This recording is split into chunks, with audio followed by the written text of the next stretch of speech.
محمد وآل محمد۔ تمام مرحوم مومنین و مومنات کی مغفرت کے لیے بآواز بلند صلوات۔ اللہم صلی علی محمد وآل محمد۔ مرحوم الحاج سید غلام نقی رضوی، والدین سید نشرہ تقوی مرحوم اور مرحومہ فاطمہ زہرا اور دیگر تمام مرحوم مومنین و مومنات کی خدمت میں ایصال ثواب کے لیے سورہ فاتحہ و توحید کی اپیل ہے۔ بسم اللہ الرحمن الرحیم۔ الحمدللہ رب العالمین الرحمن الرحیم مالک یوم الدین ایاک نعبد و ایاک نستعین اہدنا الصراط المستقیم صراط الذین انعمت علیہم غیر المغضوب علیہم ولا الضالین۔ بسم اللہ الرحمن الرحیم۔ قل هو اللہ احد اللہ الصمد ولم یلد ولم یولد ولم یکن له کفوا احد۔ بسم اللہ الرحمن الرحیم۔ قل هو اللہ احد اللہ الصمد ولم یلد ولم یولد ولم یکن له کفوا احد۔ بسم اللہ الرحمن الرحیم۔ قل هو اللہ احد اللہ الصمد ولم یلد ولم یولد ولم یکن له کفوا احد۔ کذالک اللہ ربنا۔ ان مرحومین اور دیگر تمام اہل ایمان کی بخشش و مغفرت کے لیے بآواز بلند صلوات۔ اللہم صلی علی محمد وآل محمد۔ شہدائے کربلا اور مکتب کربلا پر قربان ہونے والے شہدائے ملت جہاں جہاں بھی قربان ہوئے سب کے درجات کی بلندی کے لیے بآواز بلند صلوات۔ اللہم صلی علی محمد وآل محمد۔ ان شہداء کے خون میں ہاتھ ڈالنے والے قاتل دشمن دین ہیں، دشمن اسلام ہیں، دشمن آل محمد ہیں، منحوس عزائم رکھتے ہیں۔ دہشت گردی کو انہوں نے اپنے باطل عزائم کے لیے حربہ بنایا ہوا ہے۔ ان ملائین کی ناکامی اور رسوائی کے لیے اور اپنے وطن میں امن اور امان کی بحالی کے لیے بآواز بلند صلوات۔ اللہم صلی علی محمد وآل محمد۔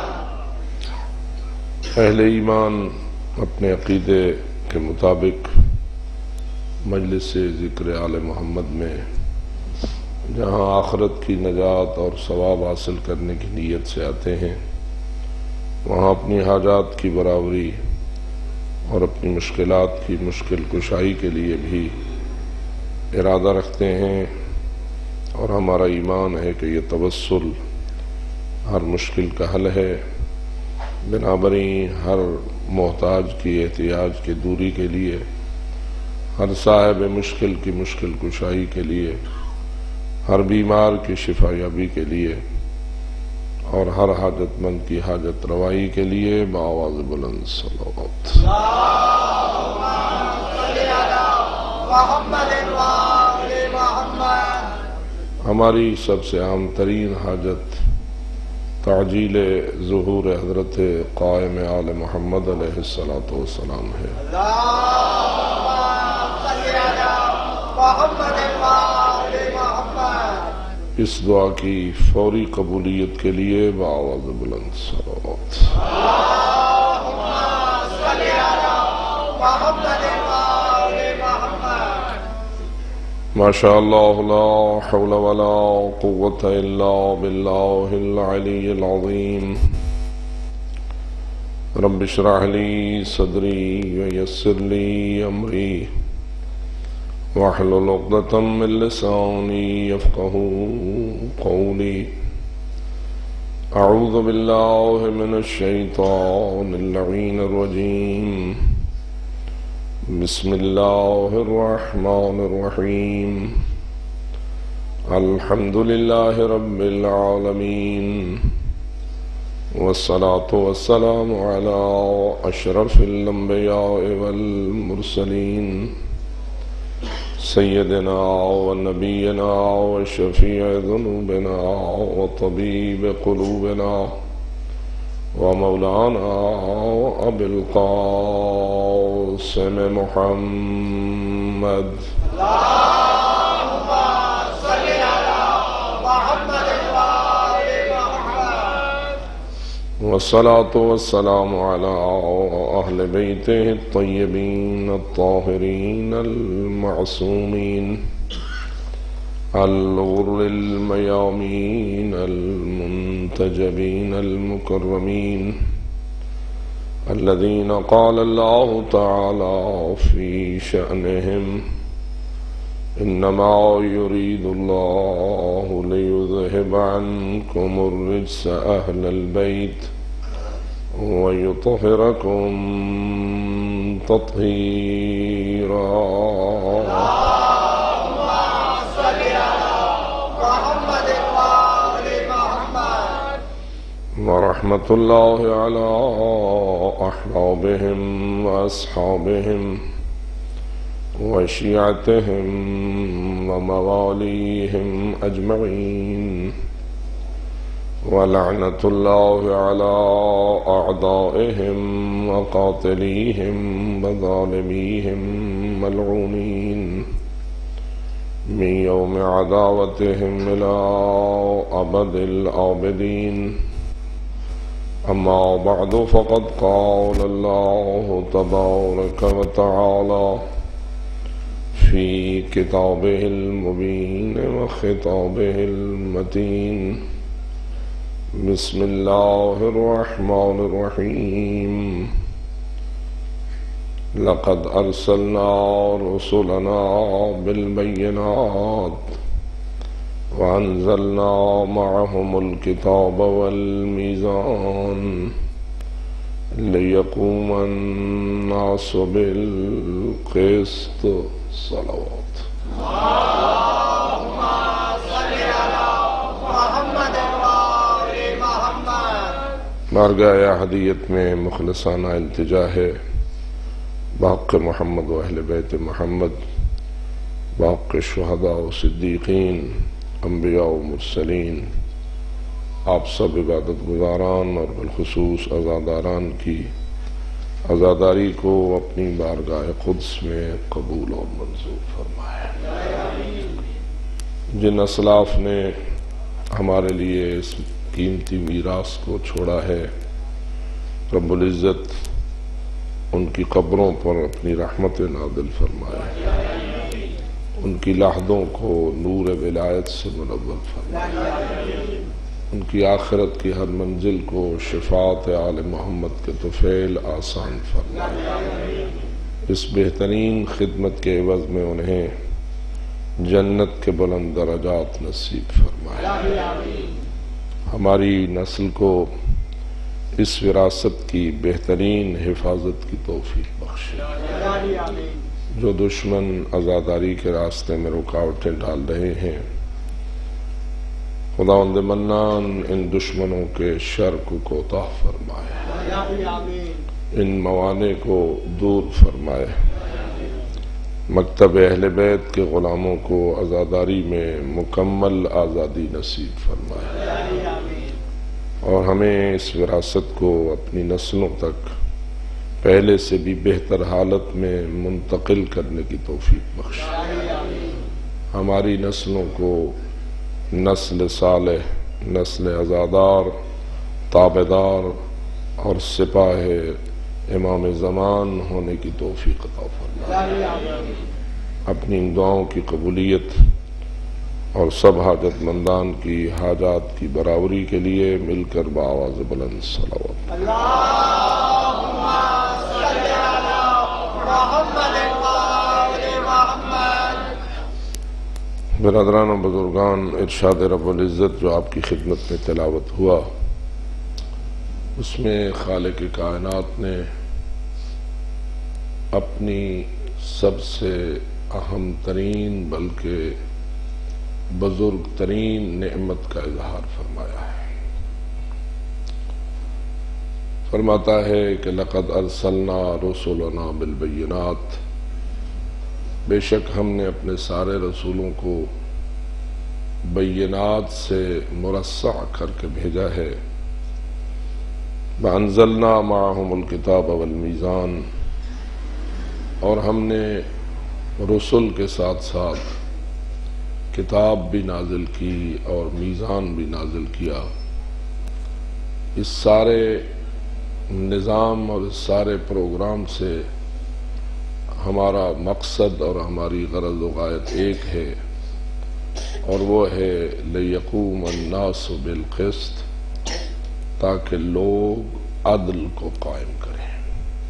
باواز بلند صلوات۔ اللہم صلی علی محمد وآل محمد۔ قرآن مجید نے اپنا سب سے اہم ترین موضوع معرفت توحید قرار دیا ہے۔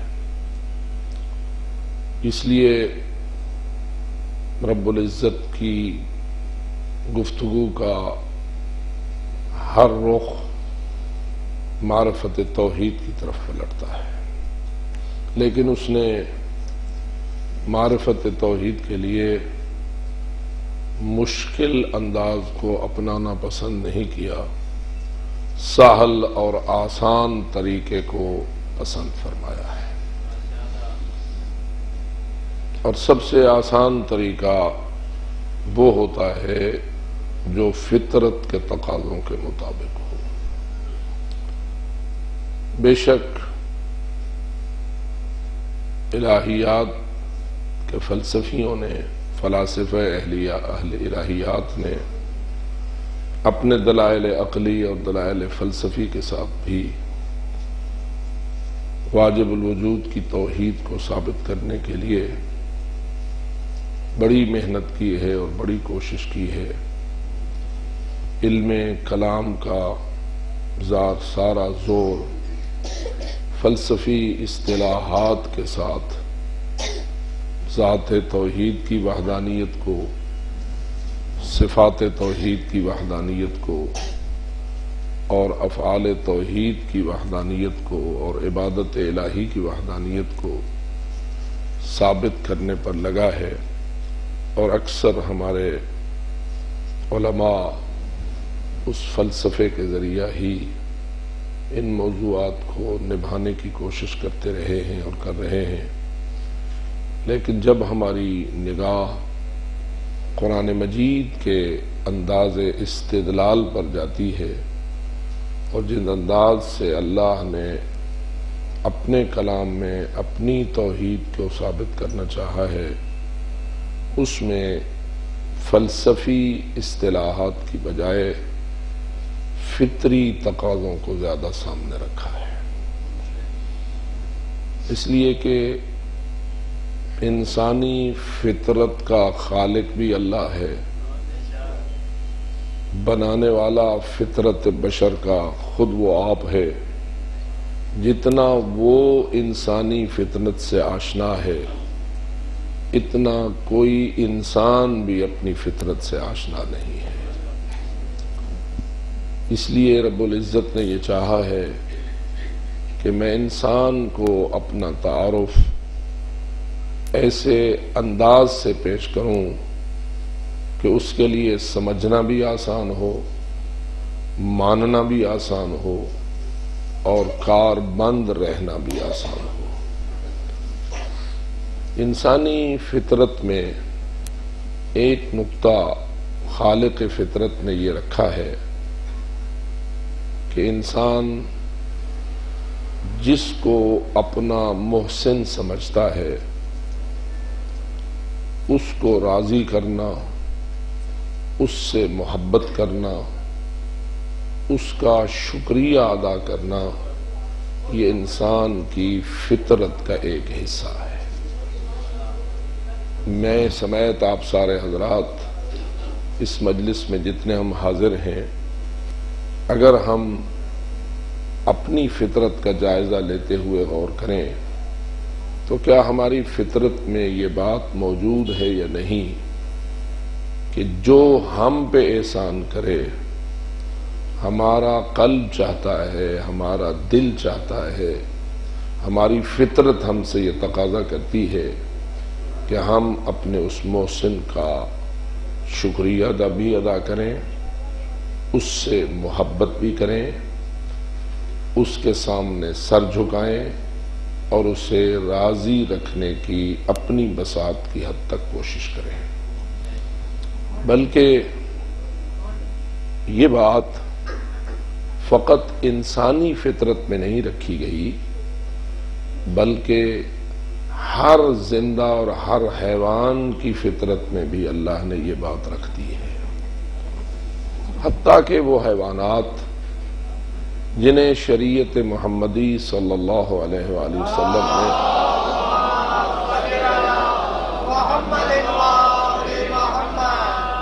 نجس العین قرار دیا گیا ہے انسانی معاشرے کے لیے، اور نجس العین قرار دینے کا بالفاظ دیگر مطلب یہ ہے کہ اے انسان، یہ جانور تیرے لیے انتہائی مضر ہے، تیرے لیے انتہائی تکلیف دہ ہے، اس لیے تجھے چاہیے کہ اس سے اجتناب کر، اس سے محفوظ رہ، اس سے بچ کر رہ، زندگی اپنی اس سے بچ کر گزار۔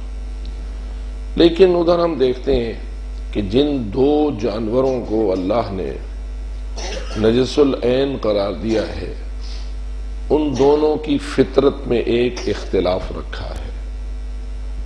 ایک جانور ایسا ہے جو انسانی آبادی سے دور رہنا پسند کرتا ہے، اگر اسے انسانی آبادی کے اندر لایا جائے تو وہ دوڑ کر پھر اپنے جنگلوں کی طرف پلٹ جاتا ہے۔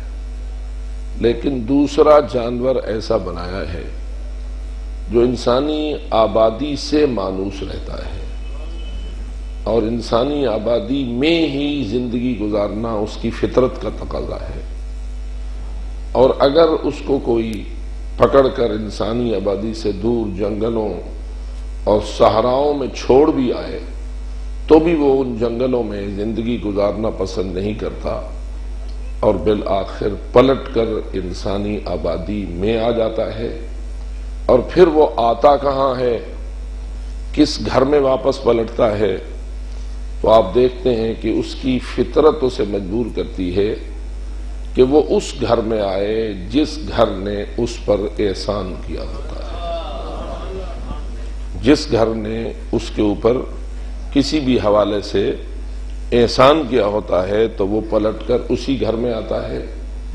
گھر والے اسے بھگانے کی بھی کوشش کریں تو وہ بھاگنا اور گھر چھوڑنا پسند نہیں کرتا، حتیٰ کہ اگر رات کی تاریکی میں، اگر آپ مثلا دیہاتوں میں چلے جائیں، آپ تو اب زیادہ شہری حالات سے آگاہ ہیں اور آپ کو اس کی ضرورت بھی کم محسوس ہوتی ہے، اس لیے کہ شاید کراچی کی سیکورٹی اس کے اوپر موقوف نہیں ہے، لیکن دیہاتی ماحول میں گھروں کی سیکورٹی کا بھی وہ ضامن ہوتا ہے، اور رات کی تاریکی میں اگر اس کا گھر والا مالک کہیں باہر سے واپس پلٹ رہا ہو تو چونکہ وہ اس کے گھر کی چار دیواری اور ایریے کی حفاظت کر رہا ہوتا ہے، جوں ہی وہ اس ایریے میں کسی کے داخلے کی آہٹ کو محسوس کرتا ہے تو اپنی اس فطرت اور اپنی اس عادت کے مطابق وہ اسے للکارتا ہے، اسے بھونکتا ہے، اور گویا کہتا ہے کہ میرے اس ایریے میں تمہیں بغیر میری اجازت کے داخلہ کی اجازت نہیں ہے، میری ذمہ داری ہے کہ میں اس ایریے کی حفاظت کروں، اگرچہ کہ مالک بھی آ رہا ہو، اس لیے کہ جب تک وہ مالک کو پہچانتا نہیں اس وقت تک وہ اپنا فریضہ دفاع استعمال کرتا ہے، لیکن جب مالک اپنی آواز بلند کر کے اپنی شناخت اسے کرا لیتا ہے اور اسے معلوم ہو جاتا ہے یہ تو وہی ہے جو میرا محسن ہے، یہ تو وہی ہے جس کے گھر سے میں کھاتا ہوں، تو پھر اس کے بعد اس کا انداز بدل جاتا ہے اور وہ اپنا منہ تھوتنی زمین پر لے جا کر دم ہلا کر اس مالک کے قدموں پہ سر رکھنے کی کوشش کرتا ہے، اور گویا معلوم ہوتا ہے کہ وہ اب معافی مانگنا چاہتا ہے اس بات کی کہ میں نے آپ کو نہ پہچاننے کی وجہ سے آپ کی احسان فراموشی کی اور آپ کے ساتھ وہ سلوک کیا جو مجھے غیر سے کرنا چاہیے تھا، اس لیے میں آپ سے معافی کا طلبگار ہوں۔ اب آپ دیکھیے، ہے نجس العین، فطرت کہتی ہے کہ انسانی آبادی کے اندر رہو اور وفاداری کر اس سے جو تجھ پہ احسان کرتا ہے۔ کیا نجس العین جانوروں کی فطرت میں بھی خالق نے اپنے محسن سے محبت اور اپنے محسن کا شکریہ اور اپنے محسن کو راضی رکھنے والی بات بھی رکھ دی ہے یا نہیں؟ اور گویا انسانوں کو اشارہ کیا ہے، یہ تو عقل مند نہیں ہے، یہ تو فکر کی دولت سے مالا مال نہیں ہے، اس کی فطرت میں نے یہ عادت رکھ دی ہے۔ اے انسان، تجھے بھی میں نے فطرت ایسی دی ہے جو تجھے اپنے محسن کی محبت و رضا و خوشامد پر آمادہ کرتی ہے۔ وہ اب فطرت رکھتا ہے، فکر نہیں رکھتا۔ وہ فطرت رکھتا ہے، اپنی فطرت کا شعور نہیں رکھتا۔ وہ فطرت رکھتا ہے، عادت رکھتا ہے، لیکن اپنی عادت کو سمجھنے کی صلاحیت نہیں رکھتا۔ تجھے میں نے دو چیزیں دی ہیں، فطرت بھی دی ہے اور فطرت کو سمجھنے کا شعور و فکر و عقل والا نور بھی دے دیا ہے۔ اس لیے دے دیا ہے کہ تو بھی ذرا پہچان کہ تیرا اصلی محسن کون ہے۔ تو بھی ذرا یہ معرفت حاصل کر کہ تیرا منعم حقیقی کون ہے۔ تیرے پاس ان گنت نعمتیں اس منعم برحق نے تجھے عطا کی ہیں۔ اسی لیے قرآن مجید میں اللہ فرماتا ہے، ان تعدوا نعمت اللہ لا تحصوها، اگر تم اللہ کی نعمتوں کو شمار کرنے کی کوشش کرو تو تم اکیلے تو بجائے خود تم سب بھی اکٹھے ہو جاؤ تو ہم اپنے خالق کے انعامات کو گننے میں کامیاب۔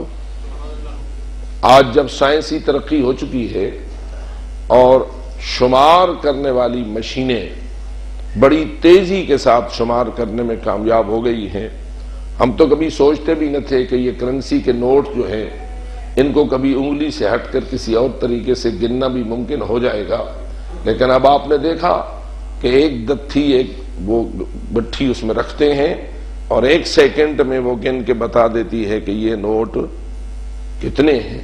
اتنی تیز مشینیں، کمپیوٹر اور کیلکولیٹر، پتہ نہیں ہم تو شاید ان مشینوں تک ابھی پہنچے بھی نہ ہوں جو ترقی یافتہ ممالک نے اس سلسلے میں ایجاد کر لی ہیں، اور شاید ہم ان ہندسوں کو بھی نہ گن سکیں کہ جتنے ہندسے ان لوگوں نے اب ایجاد کر لیے ہیں۔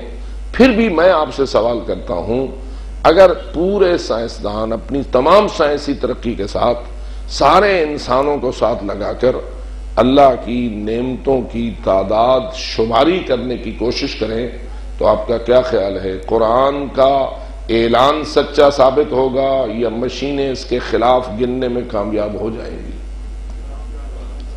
جی، قرآن کبھی بھی غلط نہیں کہتا اور ہماری عقل بھی اسی کی تائید کرتی ہے کہ اللہ کی نعمتوں کو گننا انسانیت کے بس کا روگ نہیں۔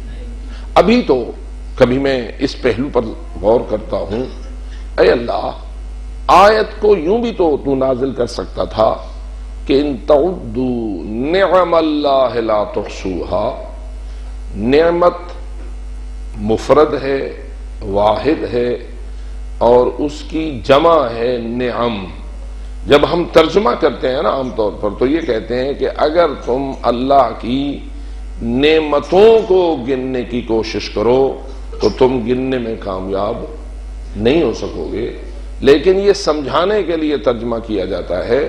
اگر لفظ کے مطابق ترجمہ کیا جائے اور لفظی ترجمہ اس کا کیا جائے تو وہ تو یہ بنتا ہے کہ اگر تم اللہ کی نعمت کو گننا چاہو تو تم اسے گننے میں کامیاب نہیں ہو سکو گے۔ اور پھر سوال پیدا ہوتا ہے، ایک نعمت ہو اسے گننا اور کامیاب نہ ہونا، اس میں کون سا پہلو مضمر ہے، اس میں کون سا راز ہے؟ گنا تو بہت ساری چیزوں کو جاتا ہے، ایک چیز کو گننا اس کا کیا مطلب ہے؟ تو اس میں ہمیں حضرت امام جعفر صادق علیہ السلام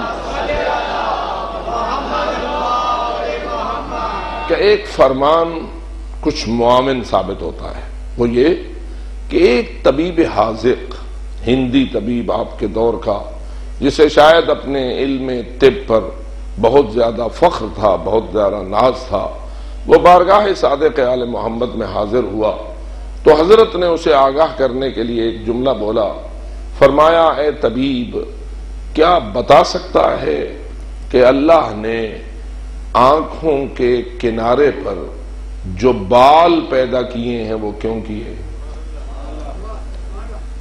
اردو زبان میں آپ مجھ سے زیادہ ماہر ہیں، فرمائیے ان آنکھوں پر اگنے والے بالوں کو ہماری اردو میں کیا کہتے ہیں؟ آبرو کے بال نہیں کہہ رہا میں، آبرو کو نہیں کہہ رہا، آنکھوں کے کنارے پر جو بال ہیں، جو آج کل حسن کی علامت ہیں، جن کی بیوٹی کو بڑا بنا سوار کے مزید ابھارا جاتا ہے، ان کو پلکیں کہا جاتا ہے۔ تو یہ پلکیں اللہ نے کیوں خلق کی ہیں؟ یہ حضرت امام جعفر صادق علیہ السلام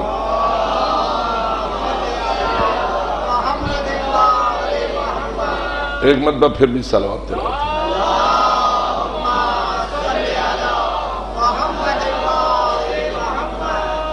ان پلکوں کی تخلیق کی غرض کیا ہے؟ وہ تبھی بھی ہندی بیچارہ ابھی سوچ رہا تھا کہ حضرت نے ایک دوسرا سوال کر دیا، فرمایا اس پلک میں سے جو بال ہیں، ہر بال میں اللہ نے ایک ایسا خم رکھا ہے جیسا اس کمان میں ہوتا ہے جس سے تیر پھینکا جاتا ہے۔ کیا تو بتا سکتا ہے کہ ہر پلک میں خالق نے ایسا خم کیوں رکھا ہے؟ ایسا خم کیوں خلق کیا ہے؟ اس سے معلوم ہوا، حضرت نے اشارہ کیا، ہر بال ہی نعمت نہیں ہے بلکہ ہر بال کی شکل بھی نعمت ہے۔ ہر بال کے اندر جو خم ہے وہ بھی تیرے لیے احسان رب العزت ہے۔ اور جب اس منزل پہ ہم پہنچتے ہیں تو پھر ہم یہ کہہ سکتے ہیں کہ ہر چیز میں اتنے راز، اتنے اسرار اس خالق لم یزل و لا یزال نے پنہا کر رکھے ہیں کہ اگر تم اللہ کی ایک نعمت میں چھپے ہوئے اسرار کو بھی ڈھونڈنے کی کوشش کرو تو تم ان تمام اسرار کو گننے میں کامیاب۔ اس کی ایک مثال یہ بھی دی جا سکتی ہے، یہ جو ہماری آنکھ ہے، اس آنکھ میں جو چھپے ہوئے راز ہیں، کیا ان پہ ریسرچ ہوتی رہی ہے اور ہو رہی ہے یا نہیں؟ تو جو آئی اسپیشلسٹ ہیں، اول سے لے کے آج تک آنکھوں کے اسپیشلسٹ، ان کا کام کیا ہے؟ آنکھوں پہ ریسرچ، آنکھوں میں ریسرچ، آنکھوں میں جو خالق کے چشم نے اسرار و رموز رکھے ہیں ان کو ڈھونڈ نکالنا۔ جب سے اللہ نے انسان کو عقل کی نعمت اور ریسرچ کی نعمت سے نوازا ہے، اس وقت سے وہ انسانی آنکھ کے اسرار کو ڈھونڈنے میں مصروف عمل ہیں، اور آج تک مصروف ہیں۔ کتنے لاکھوں کروڑوں محققین اور ریسرچرز نے اس آنکھ پر ریسرچ کی، تحقیق کی، راز ڈھونڈے، نوبل پرائز حاصل کیے، ہزارہ قسم کے انعامات بھی ان کو ملے، لیکن کیا خیال ہے ان ہزاروں سال کے اندر ان لاکھوں قسم کے محققین نے اپنے تمام سائنسی وسائل کے ساتھ جو کچھ ریسرچ کی ہے، اس کے بعد کیا آنکھ کے آخری راز تک پہنچنے میں کامیاب ہو گئے؟ یا ابھی ریسرچ کا سلسلہ جاری ہے؟ ابھی تحقیق کا سلسلہ جاری ہے. تحقیق کا دروازہ تب بند ہوگا نا جب آخری راز تک یہ پہنچنے میں کامیاب ہو جائیں گے. بلکہ میں تو دیکھ رہا ہوں جوں ذرا تحقیق زیادہ گہری ہوتی جاتی ہے اتنا راز اتنے زیادہ ہوتے جاتے ہیں کہ لوگوں کو اپنے ایک ہی علم کو کئی شعبوں میں تقسیم کرنا پڑ جاتا ہے.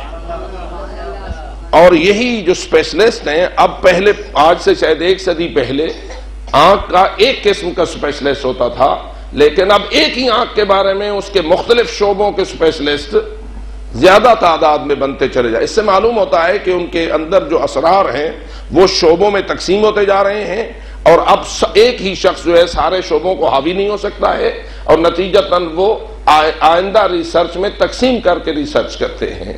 لیکن ابھی تک وہ اس چشم انسانی کے آخری راز تک پہنچنے میں کامیاب نہیں ہوئے. اور نہیں ہوئے تو اس کا مطلب یہ ہوا کہ اس آنکھ کے خالق نے کچھ اتنے اسرار اس نعمت کے اندر رکھے ہوئے ہیں کہ فرماتا ہے اگر گننے کی کوشش کرو تو تم گننے میں کامیاب نہیں ہو سکتے ہو. لیکن ابھی ایک اور پہلو بھی ہے، اور وہ پہلو یہ ہے کہ یہ سارے محقق اور تحقیق کرنے والے یہ تو آنکھ کی ظاہری ساخت اور اس کے جو جسمانی مفادات ہیں اس پر ریسرچ کر رہے ہیں. ابھی یہ موضوع تو ان کی ریسرچ کا ہے نہیں کہ بے حیا آنکھ کیسی ہوتی ہے اور با حیا آنکھ کیسی ہوتی ہے. کیا خیال ہے؟ آنکھ میں حیا بھی ہوتا ہے یا نہیں ہوتا؟ اور بے حیا آنکھ بھی ہوتی ہے یا نہیں ہوتی؟ آنکھ سے شجاعت کا پتہ بھی چلتا ہے یا نہیں؟ آنکھ سے بزدلی بھی ٹپکتی ہے یا نہیں؟ کتنے ہاں اور ایسے معنوی اور روحانی پہلو ہیں کہ جن کی طرف اس ریسرچ والے کی توجہ ہی نہیں ہے، ان کا یہ موضوع ہی نہیں ہے. وہ نہ اس بیماری کی طرف جاتے ہیں، نہ اس کے علاج کا سوچتے ہیں، نہ ان کا یہ موضوع ریسرچ ہے. ہاں ایک ایسا شفاخانہ بھی مدینہ منورہ میں کھولا گیا تھا کہ جس کے معالج روحانی کے پاس ہزارہا بے حیا آئے تھے، اور اس کے علاج نے ہزاروں بے حیاؤں کو با حیا بنا دیا تھا. نعرہ تکبیر، اللہ اکبر، نعرہ رسالت، یا رسول اللہ،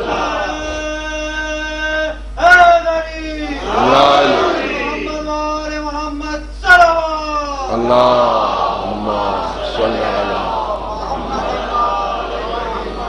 تو ان چند مثالوں کے ساتھ میں نے آپ کے ذہن میں یہ بات پہنچانے کی کوشش کی کہ اللہ کی نعمتوں کے پہلو مختلف ہیں، اس کے جہات متعدد ہیں، اور ان کی نعمتیں اتنی تعداد میں ہیں کہ انسان کے بس کا روگ نہیں ہے.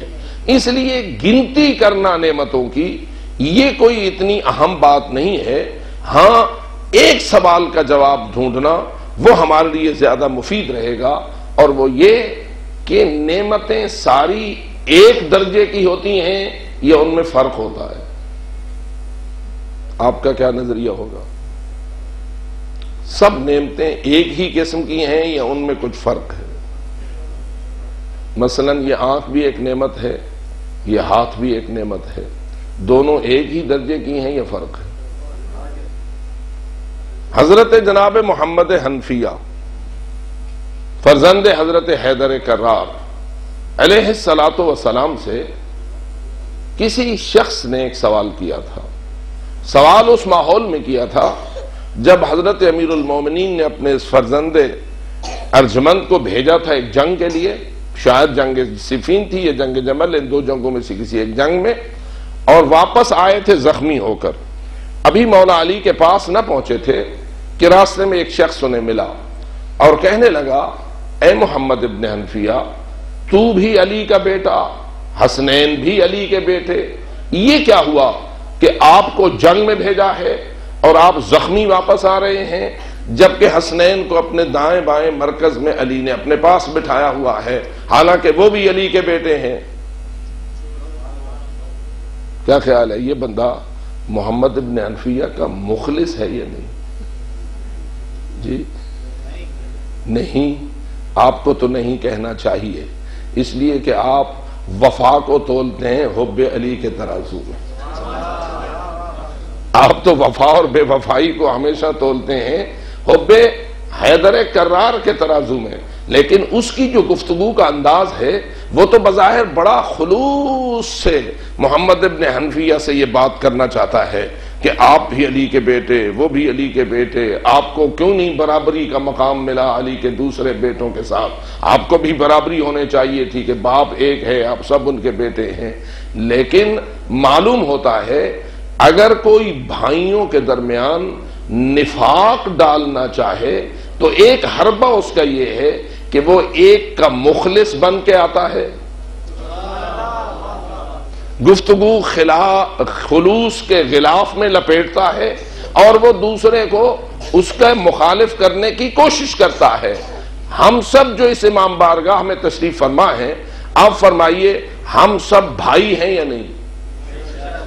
جی بھائی ہو. بھائی کی 4 قسمیں ہیں جو قرآنی حوالے سے بھی ثابت ہیں. ایک ہوتا ہے حقیقی بھائی، ایک ہوتا ہے پدری بھائی، ایک ہوتا ہے مادری بھائی، ایک ہوتا ہے رضائی بھائی. حقیقی بھائی جہاں دونوں بھائیوں کے ماں باپ ایک ہوں، پدری بھائی جہاں باپ ایک ہو لیکن مائیں علیحدہ ہوں، مادری بھائی جہاں ماں ایک ہو لیکن باپ علیحدہ ہوں، رضائی بھائی جہاں ماں باپ دونوں کے علیحدہ علیحدہ ہوں لیکن ایک خاتون کا دونوں نے دودھ بھی لیا ہو، تو نتیجتاً رضاعت کی بنیاد پر وہ بھائی بن جائیں گے. آپ جو سارے بھائی ہیں کس قسم کے بھائی؟ ذرا ایک صلوات بھی پڑھ لیں.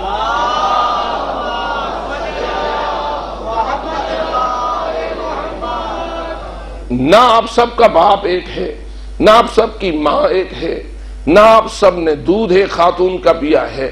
ان 4 بھائیوں کی قسموں میں سے آپ سب پر یہ بھائی والا لفظ تو اطلاق ہو نہیں سکتا، تو پھر کون سا بھائی ہے کہ جو آپ سب پر اکٹھا ایک ہی وقت میں صادق آ رہا ہے؟ تو وہ قرآن نے ایک اور بھائی کا تذکرہ کیا ہے اور وہاں وہ فرماتا ہے انما المؤمنون اخوہ، سارے مومن آپس میں بھائی بھائی ہیں. معلوم ہوا باپ ماں دودھ، اس سے بڑھ کر ایک اور رشتہ ہے جس کا نام ایمان ہے، اور ایمان دوسرا نام ہے حب علی کا.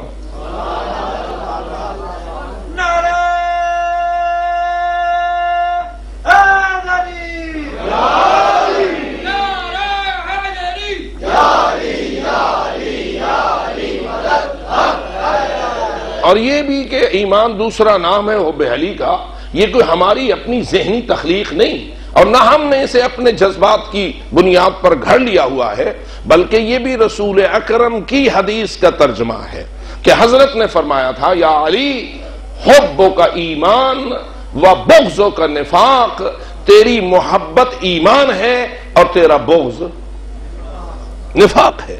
حتیٰ کہ کتب احادیث میں صحابہ کرام کا یہ جملہ بھی محدثین نے نقل کیا ہے کہ جب رسول اکرم کے دور کے صحابہ سے یہ سوال کیا جاتا تھا کہ آپ رسول اکرم کے دور کے لوگ ہیں اور رسول اکرم کے زمانے میں منافق بھی ہوتے تھے.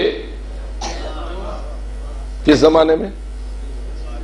دور رسالت پاک صلی اللہ علیہ وآلہ وسلم میں مدینہ منورہ میں منافق بھی ہوتے تھے، مومن بھی ہوتے تھے اور منافق بھی ہوتے تھے. تو اے صحابہ پیغمبر تمہارے پاس کیا پہچان تھی کہ جس سے تم پہچان لیتے تھے کہ فلاں مؤمن ہے اور فلاں منافق ہے؟ تو صحابہ کا یہ جملہ آج بھی کتب روایات میں موجود ہے کہ کننا نعرف المنافقین ببغضہم علی ابن ابی طالب، ہم تو منافقوں کو پہچانتے تھے علی ابن ابی طالب کے ساتھ بغض کے ذریعہ. یعنی جو علی ابن ابی طالب سے بغض رکھتا تھا ہم اسے منافق سمجھتے تھے، اور جو محبت رکھتا تھا ہم اسے مؤمن سمجھتے تھے. اور مجھے یہ بھی کبھی کہنا پڑتا ہے کہ بغض کہاں ہوتا ہے کہ تم پہچان لیتے تھے؟ محبت کہاں ہوتی ہے کہ پتہ چل جائے؟ جہاں محبت ہے وہیں بغض ہوتا ہے. ٹھکانہ تو دونوں کا دل ہی ہے. دل میں محبت اور دل میں بغض. اے رسول کے صحابہ، تمہیں کیسے پتا چلتا تھا کہ اس کے دل میں حب علی ہے اور اس کے دل میں بغض علی ہے؟ اس لیے کہ نہ محبت کوئی ظاہراً نظر آنے والی چیز ہے اور نہ بغض کوئی علناً نظر آنے والی چیز ہے. تو تم کیسے ڈھونڈ لیتے تھے؟ تو اس کا ایک طریقہ یہ ہوتا ہے کہ جس دل میں بغض ہوتا ہے کسی کا، اس کے سامنے اس شخصیت کی تعریف کرو.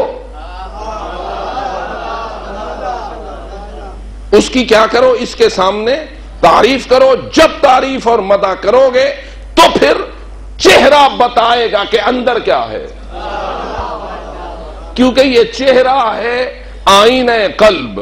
اللہ نے اس چہرے کو دل کا آئینہ بنایا ہے. دل کی کیفیت کی ترجمانی چہرہ کرتا ہے. اگر تعریف علی ہو کہ بہت کرتے تھے رسول علی کی تعریف. کون کرتا تھا رسول کے زمانے میں علی کے فضائل کو بیان؟ صحابہ زیادہ بیان کرتے تھے یا رسول اکرم زیادہ بیان کرتے تھے؟ سامعین زیادہ بیان کرتے تھے یا ممبر والا زیادہ بیان کرتا تھا؟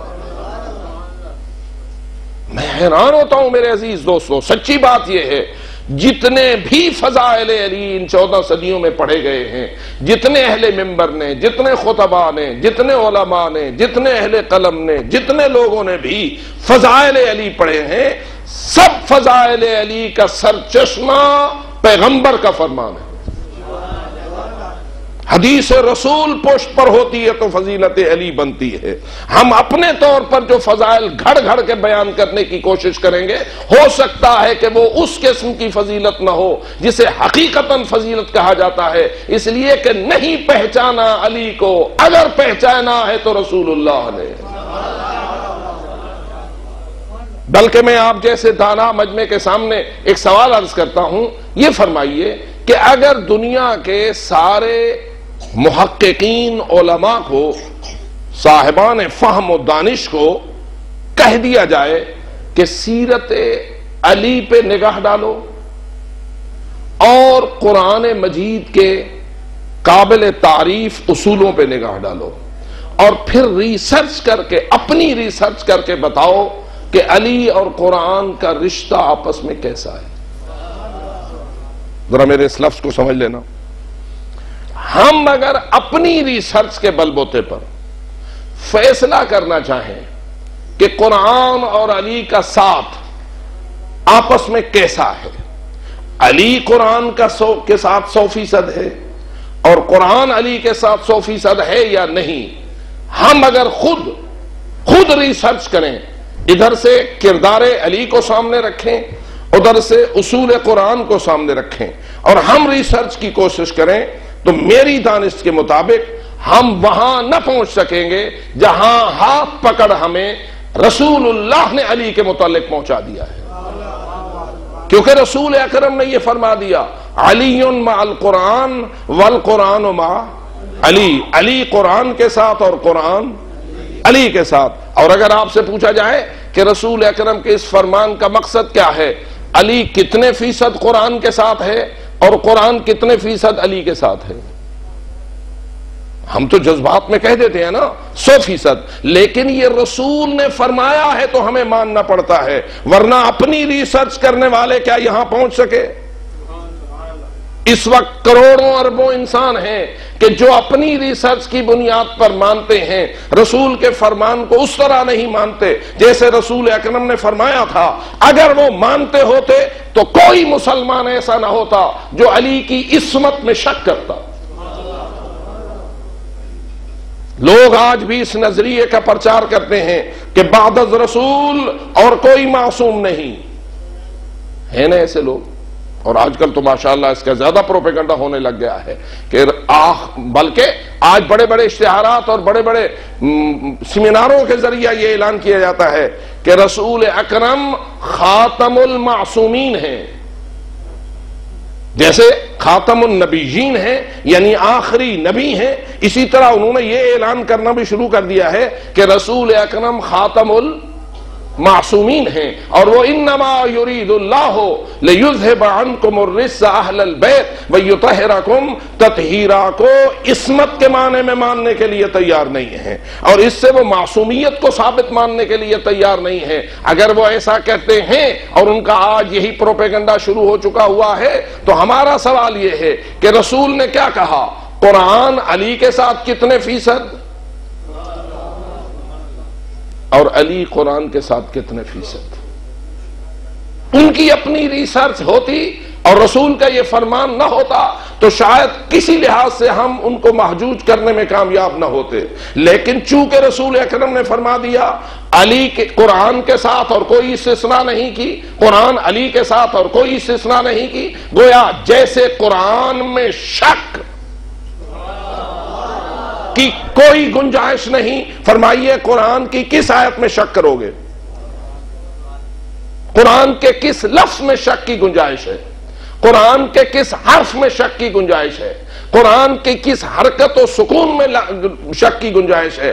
قرآن کی زبر، زیر، پیش، شد، مد، ذالک الکتاب لا ریب فیہ، کیا اس کا یہ معنی ہے کہ مجموعی طور پر کتاب میں کوئی شک نہیں، یا کتاب کی جز میں کوئی شک نہیں؟ کتاب کی ہر جز میں کوئی شک کی گنجائش نہیں ہے، اور جب نہیں ہے تو جس طرح اس میں شک کی کوئی گنجائش نہیں کہ جو علی کے ساتھ ہے، اسی طرح اس میں بھی کوئی شک کی گنجائش نہیں کہ جو قرآن کے ساتھ ہے۔ قرآن علی کے ساتھ ہے اور علی، پس قرآن بھی ہر شک سے محفوظ اور علی بھی ہر شک سے محفوظ، اور شک اسی میں نہیں ہو سکتا نا کہ جو اپنے قول میں بھی معصوم ہو اور اپنے فعل میں بھی معصوم ہو۔ اور مجھے یہ کہنے کی اجازت دو، قول و فعل میں عصمت اس وقت تک نہیں ہو سکتی جب تک فکر میں عصمت نہ ہو۔ اقوال و افعال اس وقت تک معصوم نہیں ہو سکتے جب تک کہ افکار معصوم نہ ہو، اس لیے کہ قول و فعل ہمیشہ فکر کے ترجمانی میں ہوتا ہے، فکر کا غماز ہوتا ہے۔ انسان جو سوچتا ہے وہی کرتا ہے، جو اس کی فکر میں آتا ہے، اس کی فکر جب غالب آ جاتی ہے، اس کے ارادے اس کو جنم لیتے ہیں، اور نتیجتاً پھر اس سے فعل اور قول جنم لیتا ہے، اور نتیجہ یہی ہے کہ افعال و اقوال کی عصمت غماز ہوتی ہے افکار کی عصمت کی۔ اور اسی سے ہمیں کہنا پڑتا ہے کہ اللہ نے ان پاک ہستیوں کو اتنا معصوم بنایا ہے، اتنا معصوم بنایا ہے کہ یہ کبھی معصیت الہی کے حق میں سوچتے ہی نہیں ہیں، کبھی ان کی فکر میں بھی اللہ کی نافرمانی کا کوئی تصور نہیں آتا ہے۔ لیکن یہ بات ہماری اپنی ریسرچ کا نتیجہ نہیں، یہ ہماری اپنی تحقیق کا نتیجہ نہیں، یہ ہماری اپنی فکری صلاحیتوں کا ثمرہ نہیں، یہ ثمرہ ہے رسول اکرم کے فرمان کا، کہ رسول نے کبھی کہہ دیا حق علی کے ساتھ ہے، علی حق کے ساتھ ہے، قرآن علی کے ساتھ ہے، علی قرآن کے ساتھ ہے، لا یفترقان، یہ فقط علی کی زندگی تک ہی بات نہیں کی جا رہی، یہ دونوں ایک دوسرے سے جدا نہ ہوں گے حتی یردا علی الحوض، یہاں تک کہ یہ اسی طرح ایک دوسرے کا ساتھ دیتے ہوئے میرے پاس حوض کوثر پر آئیں گے۔ فرمائیے کہ علی شہید ہوئے یا نہیں؟ جی، درجہ شہادت پہ فائز ہوئے، شہید ہونے کے بعد بھی علی قرآن کے ساتھ ہے اور قرآن علی کے ساتھ ہے۔ اس ساتھ کو سمجھنے کی ضرورت ہے۔ اس ساتھ سے مراد یہ کوئی دو جسموں کا اتصال نہیں، اس ساتھ سے مراد قرآنی ہدایات اور علی کے اقوال و افعال، علی کی سیرت و کردار، علی کے افکار اور علی کی سوچیں، یہ اتنی قرآن کے ساتھ ملی ہوئی ہیں کہ قرآن علی ہے اور علی قرآن ہے. اور اسی لیے ہم یہ دعویٰ کر سکتے ہیں 14 صدیوں میں جتنا بھی علی پر ریسرچ ہوئی ہے اور جتنا قرآن سمجھنے کی مفسرین و محدثین و فقہاء و علماء و اہل فلسفہ نے کوشش کی ہے، یا جتنا قرآن فہم لوگوں نے قرآن میں سمجھنے کی کوشش کی ہے، جتنا بھی اپنی فکر میں گہرے ہوتے چلے جائیں، ہم رسول کے فرمان کے سائے تلے کہہ سکتے ہیں 14 صدیاں تو کم ہیں، 14 ارب صدیاں بھی گزر جائیں، قرآن علی کے ساتھ رہے گا اور علی قرآن کے ساتھ رہے گا. علی کی زندگی کا کوئی پہلو ایسا نہ ہوگا جسے قرآن کے خلاف ثابت کر سکیں، اور قرآن کا کوئی ورق، قرآن کی کوئی آیت، قرآن کی کوئی زیر و زبر اور قرآن کا کوئی صحیح مفہوم و معنی کبھی علی کی مخالفت نہیں کر سکے گا. اگر کوئی کہے گا تو رسول کا فرمان غلط،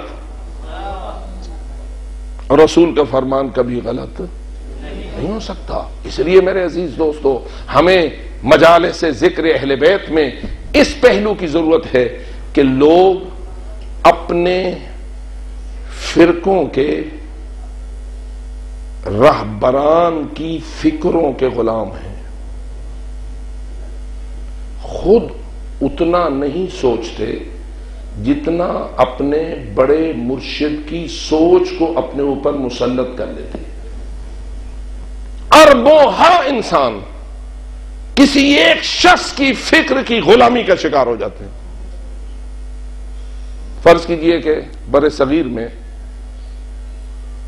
کس فقہ پر عمل کرنے والے لوگ زیادہ ہیں؟ ہمارے اس بر صغیر میں بہت سارے فقہاء ہیں، بہت سارے ائمہ فقہ ہیں. بالخصوص اہل سنت بھائیوں کے کتنے ائمہ فقہ ہیں؟ 4. ان 4 میں سے کس کی فقہ پر عمل کرنے والے لوگوں کی تعداد زیادہ ہے؟ جی، حنفیوں کی.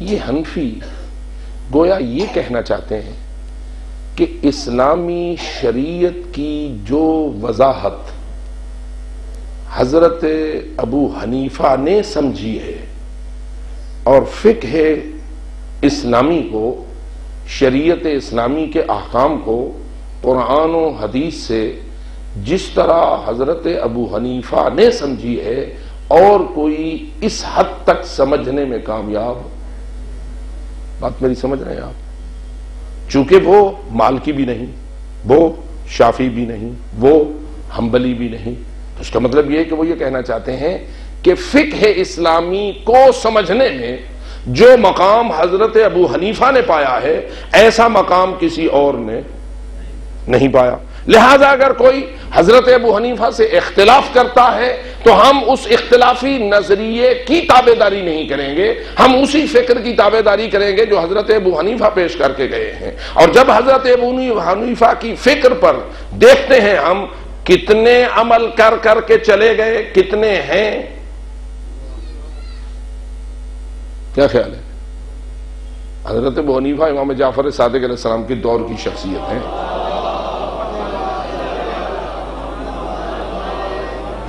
ذرا غور کیجئے، اس دور سے لوگوں نے حضرت ابو حنیفہ کی فکر کو تسلیم کرنا شروع کیا ہے، اور کوئی دکانداری کی بات نہیں ہے، اسلام کی بات ہے، آخرت کی بات ہے، نجات کی بات ہے. لوگ نماز پڑھتے ہیں تو ان کی فکر کے مطابق، روزے رکھتے ہیں تو ان کی سمجھ کے مطابق، حج کرتے ہیں تو ان کی سمجھ کے مطابق، اسلام کا کوئی بھی پہلو ہے تو اس کو اپنے اوپر غالب کرتے ہیں فکر حضرت حنیفہ کے مطابق. تو اس کا مطلب یہ ہوا نا کہ انہوں نے یہ قرار دے دیا ہوا ہے کہ جتنا اسلام کی شریعت کو بلکہ اسلام کے اصول و فروع کو حضرت ابو حنیفہ نے سمجھا ہے اور کوئی اس حد تک سمجھنے میں کامیاب. نتیجہ کیا نکلا؟ ان کی فکر کے غلام ہوئے یا نہ ہوئے، ان کی سوچ کے غلام ہوئے یا نہ ہوئے. اور جب ان کی سوچ کے غلام ہوئے تو اس کا مطلب یہ ہوا ارب ہاں بلکہ کھرب ہاں انسان ایک شخص کی سوچ کے دائرے میں محدود ہیں. اور ہم اللہ کا کتنا شکر ادا کریں کہ ہم کسی اور شخص کی فکر کے غلام نہیں، ہم اگر غلام ہیں تو ان کی فکر کے غلام ہیں جن کی تطہیر کا قصیدہ قرآن پڑھتا ہوا نظر آتا ہے.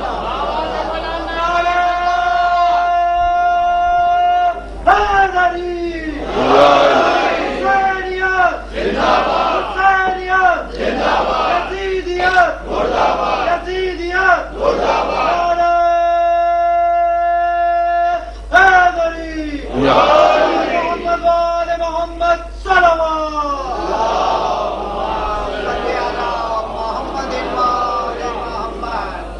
کچھ نہ صحیح تو کم از کم اتنا تو مسلم ہے نا کہ وہ چادر کہ جس کے نیچے یہ ہستیاں تھیں اور آیت تطہیر ان کو خطاب کر کے کہہ رہی تھی انما یرید اللہ لیذھب عنکم الرجس اہل البیت ویطہرکم تطہیرا، اس پہ تو سنی شیعہ متفق ہے نا کہ اس چادر کے نیچے کتنے افراد تھے۔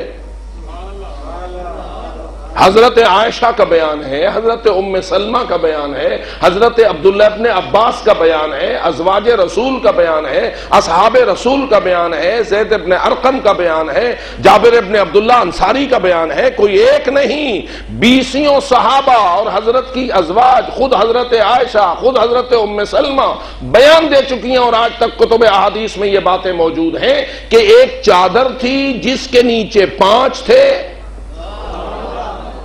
اور یہ آیت نازل ہوئی تھی انما یرید اللہ لیذھب عنکم الرجس اہل البیت ویطہرکم تطہیرا، بلکہ اس حد تک بات آ گئی تھی کہ حضرت ام سلمہ جو اس چادر کے ساتھ ہی کھڑی ہوئی تھیں اور ایک دروازے میں تھیں، انہوں نے رسول اکرم کی طرف توجہ کر کے کہا یا رسول اللہ کیا مجھے بھی اجازت ہے کہ میں اس چادر کے نیچے آ جاؤں؟ تو رسول نے فرمایا تھا انک من الازواج انک علی خیر وہؤلاء اہل بیتی، تیرا انجام بھی اچھا ہے لیکن تو ازواج سے ہے، یہ اہل البیت کی جگہ ہے۔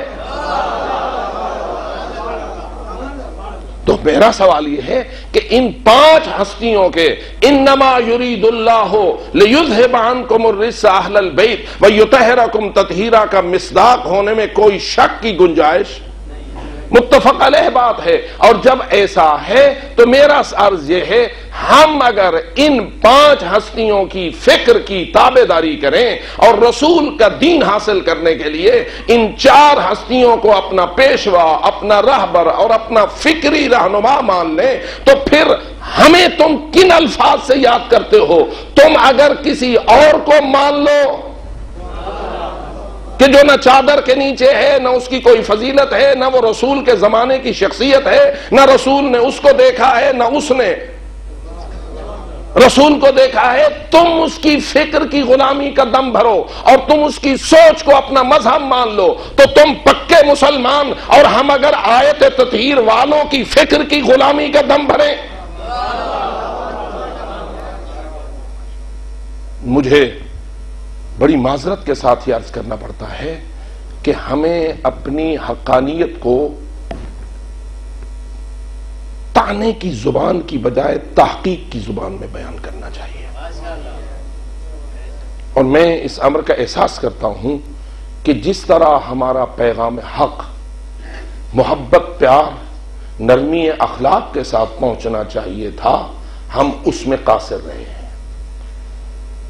ہم اس کو اس طرح پہنچا نہیں سکے جس طرح کہ ہمیں پہنچانا۔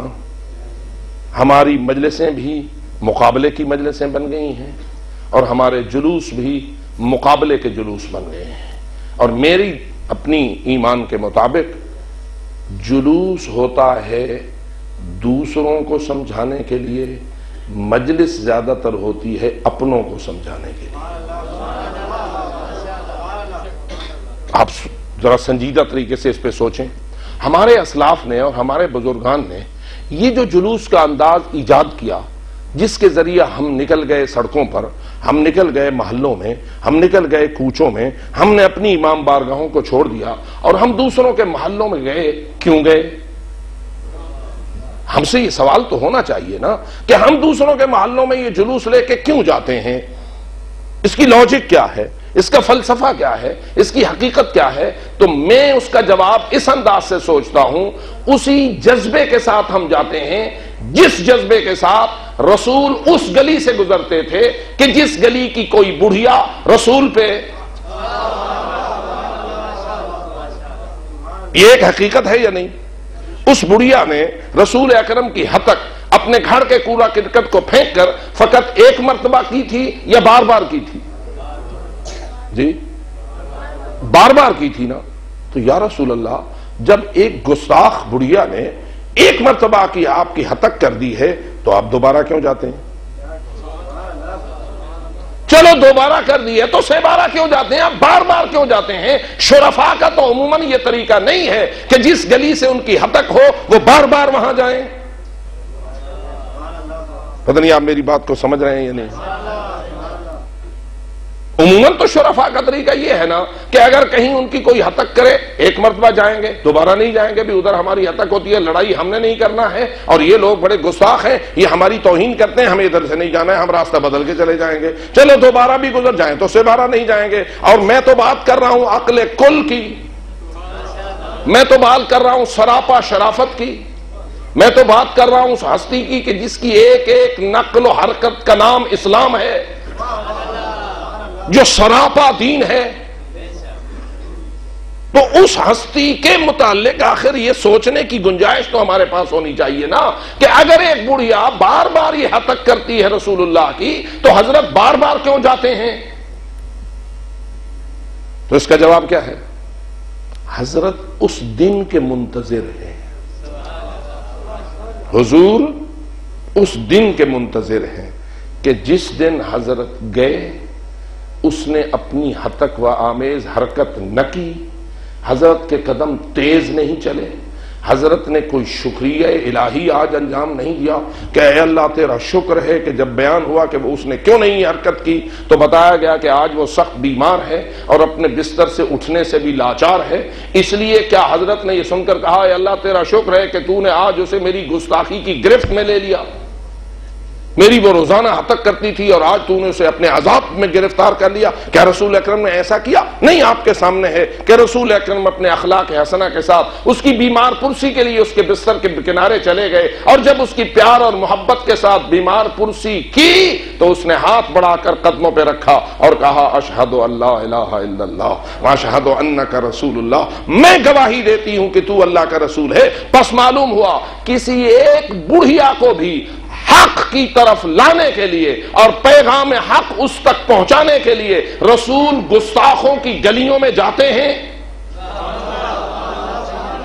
ہتک اور توہین برداشت کرتے ہیں، لیکن پیغام حق پہنچاتے ہیں ان اخلاقی رویوں کے ساتھ اور ان پیارے انداز کے ساتھ کہ جس کے نتیجے میں وہ گستاخ کلمہ پڑھنے پہ مجبور ہو جاتی ہے. پس معلوم ہوا میرے دوستو، اگر کوئی ہم سے پوچھو کیوں جاتے ہو جلوس لے کر، حالانکہ تمہاری ہتک ہوتی ہے، حالانکہ تمہاری توہین ہوتی ہے، حالانکہ تمہارے ساتھ ایسا ہوتا ہے، تو جواب ہمارا کیا ہونا چاہیے؟ ہم اپنی توہین کو کچھ نہیں سمجھتے اس تبلیغ حق کے مقابلے میں کہ جس تبلیغ حق کے لیے ہمیں اپنے بزرگان نے جلوس جیسی بہترین عبادت عطا فرمائی ہے. تو کیا خیال ہے جلوس میں شریک ہونے والے سفیر حسینیت ہیں یا لڑائی کے لیے جا رہے ہیں؟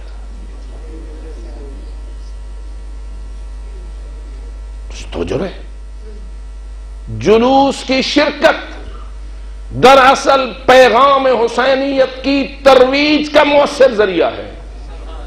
لہذا جو بندہ جلوس اعضاء میں شریک ہوتا ہے، آج وہ افسر بن کے شریک نہ ہو، آج وہ دولت مند بن کے شریک نہ ہو، آج وہ کسی دنیاوی خول کا شکار ہو کے شریک نہ ہو، آج سچا کربلائی اور سفیر حسینی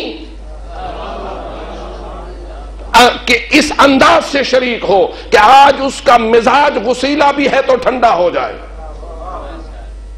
اس کو بہت بڑا غصہ بھی بعض باتوں پہ آتا ہے تو آج غصے کو پینے کا وہ انداز اختیار کرے جو سید الانبیاء نے اختیار کیا تھا.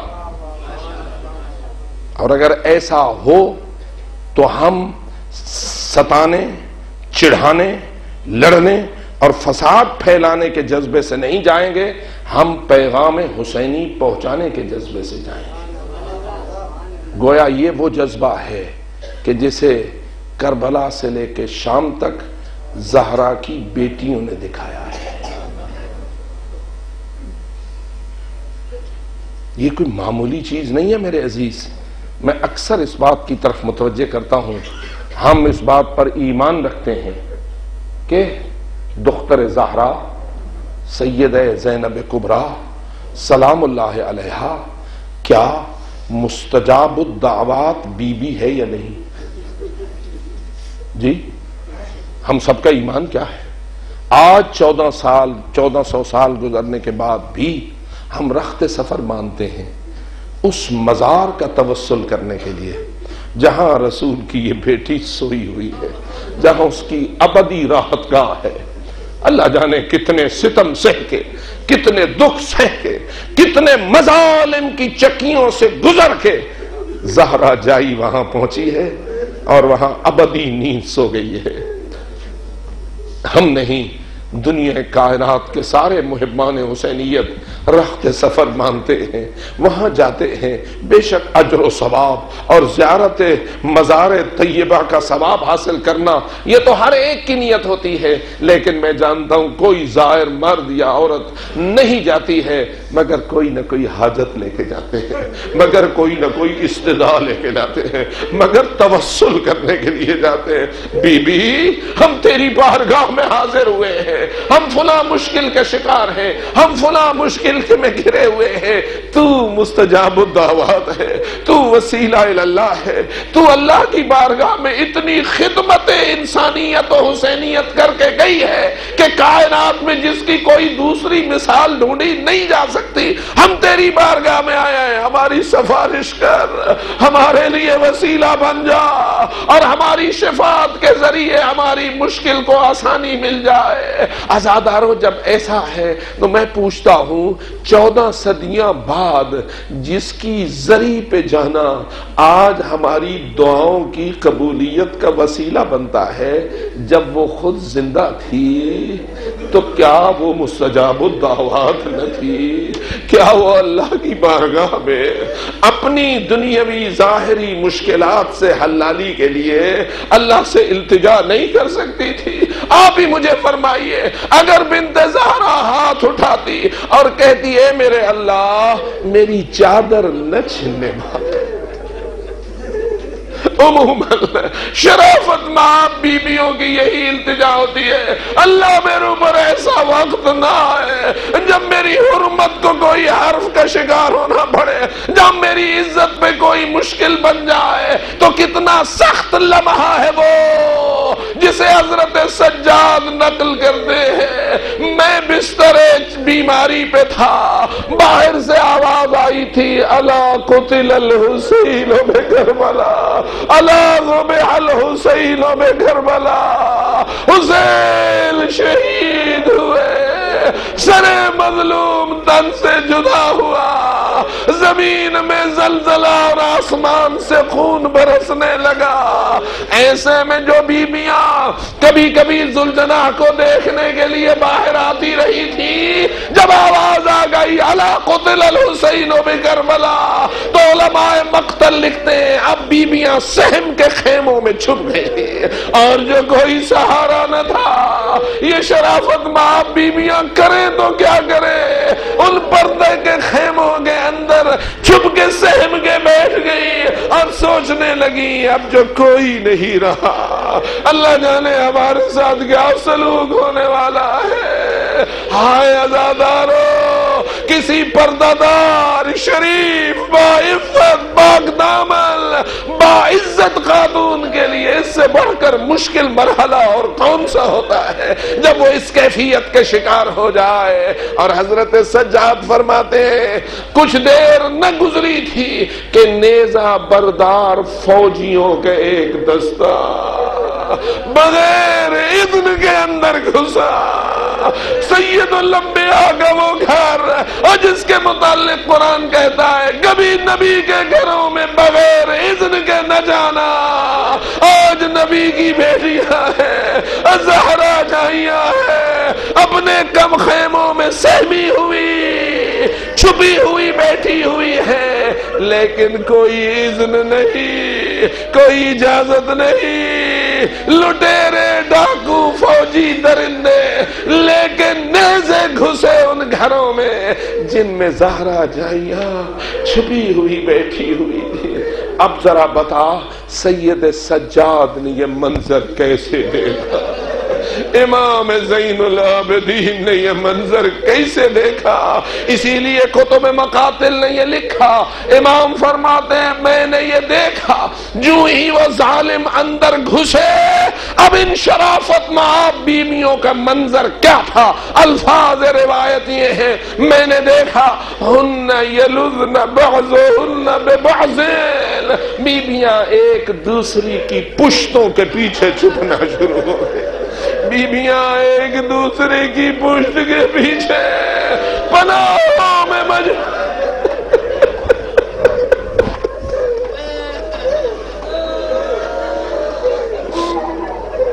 عزاداروں یہ کوئی معمولی مشکل نہ تھی۔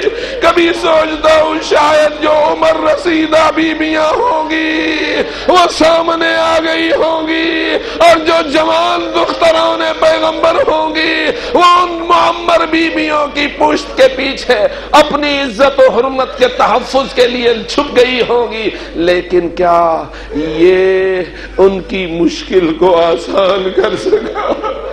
کیا بچ گئی بیویاں؟ ہائے ہائے لٹ گئی چادریں، چل گئے زیور، جل گئے خیمے، بکھر گئے بچے، آواز تھی واہ محمدہ واہ علیہ واہ حسینہ، اور آواز تھی واہ حجابہ، ہائے ہمارا پردہ، ہائے ہمارا حجاب۔ عزاداروں میں پوچھتا ہوں کیا بیویاں اگر اللہ سے دعا مانگتی خداوندہ ہمارا پردہ نہ چھننے پائے، ہمارے ہاتھ رسن بستہ نہ ہونے پائے، ہمیں ابن زیاد جیسے کمینوں کے سامنے قیدی بن کے پیش نہ ہونا پڑے، تو کیا خیال ہے یہ دعائیں منظور ہوتی یا نہ ہوتی؟ قبول ہوتی یا نہ ہوتی؟ یقیناً قبول ہوتی، اور یقیناً مسبب الاسباب ایسے اسباب بنا دیتا جس سے یہ ظلم نہ ہو سکتا، لیکن کیوں نہیں یہ دعائیں مانگی زہرا جائیں دے، کیوں نہیں یہ التجا بارگاہ الہی سے کی؟ معلوم ہوتا ہے بیویاں جانتی تھیں آج جو ذمہ داری ہماری گردن پر ہے، جو فریضہ ہم نے نبھانا ہے، وہ فریضہ اپنے آپ کو ان مصائب و مظالم سے دعاؤں کے ذریعہ نجات حاصل کرنے سے پورا نہیں ہوتا۔ آج ہم نے صبر کے ذریعہ اس مصیبت کو ادا کرنا ہے۔ آج ہاتھوں میں رسیاں ہوگی، کوفہ و شام کے بازار اور دربار ہوگے، ابن زیاد کا بدماشوں سے بھرا ہوا دربار ہوگا، یزید کا ظالموں سے بھرا ہوا دربار ہوگا، اور اس میں ہوگی رسن بستہ زہرا جائیاں، لیکن اس انداز سے تبلیغ حسینیت کرے گی کہ قیامت تک یزیدیت کو شکست ہو جائے گی اور حسینیت زندہ باد ہو جائے گی۔ عزاداروں یہی وہ سنت ہے جو آج اللہ نے ہمیں نصیب فرمائی ہے۔ چلو ہم اس منزل تک مجبور نہیں ہیں، لیکن مشن وہی ہے، مقصد وہی ہے، تبلیغ پیغام حسینیت یہ ہماری ذمہ داری ہے۔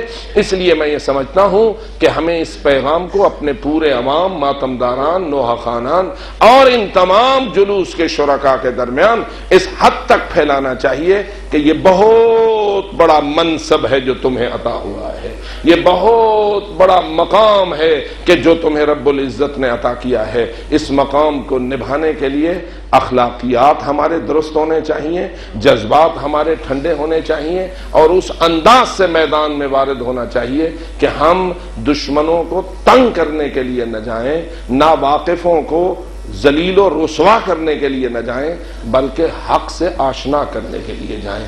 اس کی دو نتیجے نکل سکتے ہیں، یا آشنائے حق ہونے کے بعد وہ حق پرست ہو جائیں گے اور حق پر آ جائیں گے، اگر نہیں بھی آئیں گے تو اتمام حجت پورا ہو چکا ہوگا، اور کل وہ اللہ کی بارگاہ میں یہ نہ کہہ سکیں گے کہ ہمیں کسی نے مؤثر انداز سے سمجھایا نہ تھا کہ کربلا کیا ہے، سمجھایا نہ تھا کہ اہل بیت کیا ہیں، سمجھایا نہ تھا کہ حسین مولا کا پیغام کیا ہے۔ اس لیے میری امید ہے کہ ہم سب مل کر اس پہلو پر غور کریں گے اور رب العزت سے التجا کریں گے، خداوندہ ہمیں پیغام حسینیت کے مروج ہونے کا صحیح حق ادا کرنے میں اپنی مدد نصیب فرما، اور اس سلسلہ جلوس ازا کو زیادہ سے زیادہ محفوظ، مصون اور ترقی دینے کی ہمیں توفیق نصیب فرما۔ وآخر دعوانا ان الحمدللہ رب العالمین، الا لعنۃ اللہ علی القوم الظالمین، وسیعلم الذین ظلموا ای منقلب ینقلبون۔